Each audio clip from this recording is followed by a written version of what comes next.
Самұрық қазына ұлттық әл-ауқат қорының жағдайы жұрт ойлағандай мәз емес сияқты.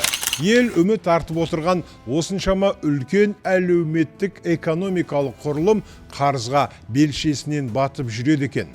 Мемлекет оның еншісіне қыруар ресурстарды беріп қойғанымен басқаруында кінәрат бар ма кім білсін. Қордың жұмысындағы дағдарыс сәттермен шабандық жайлы неге KZ ақпараттық сараптамалық порталы араға уақыт оздырмай материал жариялап тұрады. Онда жан-жақты талдау жүргізіледі, баға беріледі. Соның бірі жақында жарияға шыққан табысымен бірге қарызда өсті. Самұрық қазынаны жабу неге қиын деген мақала. Кеш жарық ағайын, бұл неге ақша бағдарламасы?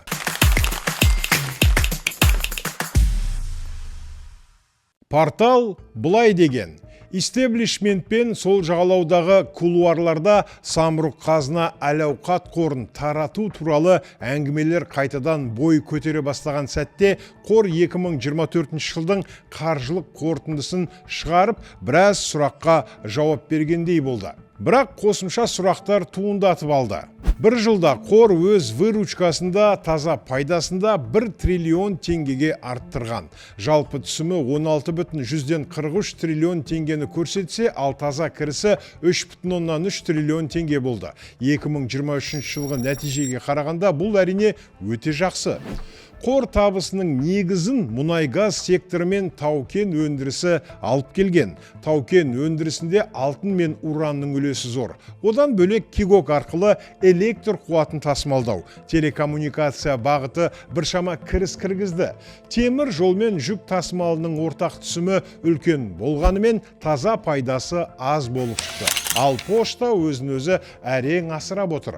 Алайда алаңдататын үлкен мәселе бар. Ол самұрық қазына әл-ауқат қорының қарызы. 2024 жылдың қорытындысы бойынша қордың қарызы 6,9 триллион теңгеге жеткен.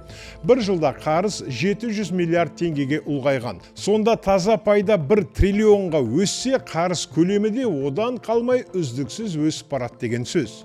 Осы қарыздың 1% басшылардың қалтасында кетті деуге болады. Себебі қордың және оның портфельді компанияларының топ менеджерлеріне 2024 жылы 7,7 миллиард теңге төленген екен. Жалпы әлемдік корпоративті басқару стандарттары бойынша және батыстың деңгейімен алсақ бұл көп емес, бірақ еліміздегі орташа жалақы деңгейімен салыстырғанда бұл әрине аз да емес. Қаржылық есепке қарап отырып, самұрық қазына қорын тарату немесе жабу үрдісінің үлкен түйткілдерге соқтыратынын байқаймыз. Себебі портфельді компаниялар, бірқатар компаниялардағы үлестер, жер қойнауын пайдалану келісім шарттары, шетелдік міндеттемелер, қарыздар, депозиттердің барлығы бір-бірімен мидай араласып кеткен. Мұндай жағдайда тіпті қорды жабудың өзіне кемінде 3 жыл бірнеше шетелдік консультант компания керек болатын сияқты. Қазақстанда қазіргі кезде ондай мүмкіндік жоқ. Міне, мәселе қайда жатыр? Порталдың бұл сөзіне қарағанда самұрық қазынаны жабудың өзі қиямет қайым іс болатын түрі бар. Оны жүзеге асыруға мүмкіндіктің өзі жоқ. Жылда қарызына қарыз жамай берсе, пайдасы кеми түссе, мемлекеттің мойнына артылған жүк немесе проблема болмай ма? Порталдың жыл басында жариялаған қарызы жылдық выручканың жартысынан көп. Самұрық қазына неге кризисте отыр деген тақырыппен жарияланған материалына назар аударамыз. Онда былай делінген. 2024 жылдың 9 айында самұрық қазына әл-ауқат қоры бәлендей тиімділік көрсетпеді. Теңгелей выручканың өсуі доллар бағамының өсу деңгейінен қалып қойды. Долларға шаққанда самұрық қазына былтыр ешқандай прогресс байқата алмаған. Есесіне қарызы теңгелей де доллармен де өсіп барады. Оның үстіне 3.90-ның выручкасы 964 миллиард теңгеге өссе, тиісінше өнім өндірудің өзіндік құны 752 2 миллиард теңгеге қымбаттап кеткен. Ал толық жылдың қаржылық нәтижелерін алғанда картинаның одан да мүшкіл болатынын болжай аламыз. 2024 жылдың 9 айы бойынша самұрық қазына әл-ауқат қорының қарызы 6,41 триллион теңгеге бағаланады. Бұл Қазақстан үкіметінің 2024 жылы ұлттық қордан тартқан трансферттерінен де көп. Ең қауіптісі осы қарыздың жартысынан астамы ақш долларымен алынған.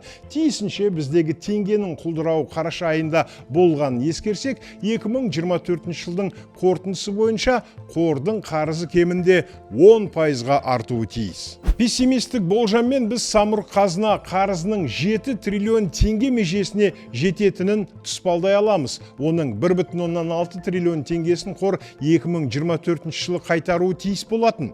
2024 жылдағы 9 айдың шоғырланған қаржылық көрсеткіштеріне келсек, қордың активтері 38,6 триллион теңгеге жетіп, выручкасы 12 триллион теңгеден асты. Ал таза кірісі 2,52 триллион теңге болды. Біршама уақыт бұрын самұрық қазына қорының басқарма төрағасы Нұрлан Жақыпов мемлекет басшысының қабылдауында болып, істелген жұмыстар бойынша есеп берген.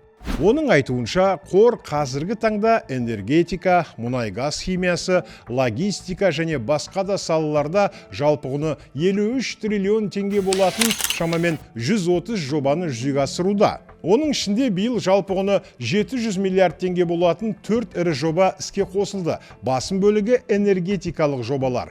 Алматыдағы ТЭЦ-2 және ТЭЦ-3 үшін газ инфрақұрылымы жасақталды. Сондай-ақ ГРЭС-1-дің бірінші энергоблогы қайта қалпына келтіріліп, пайдалануға берілді.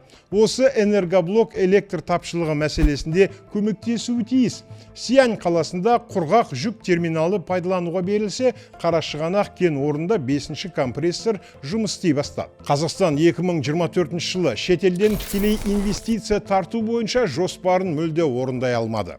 Осы олқылықта самұрық қазына қорының да кінәсі бар. Инвестициялық жобаларды әзірлеу мен ұсыну бойынша тиімді жұмыс жүргізілмеді. Неге тілдескен инсайдерлердің сөзінше, биыл қордың басшысы ауысады. Қордағы трансформация ойдағыдай қарқынмен жүрген жоқ. Стагнация белгілері жоғары жаққа ұнамай отыр. Арнайы сіздер үшін неге ақша бағдарламасы? Құрметті көрермен, YouTube арнамызға жазылып, осы мәселе жайлы пікір қалдыра отырыңыздар.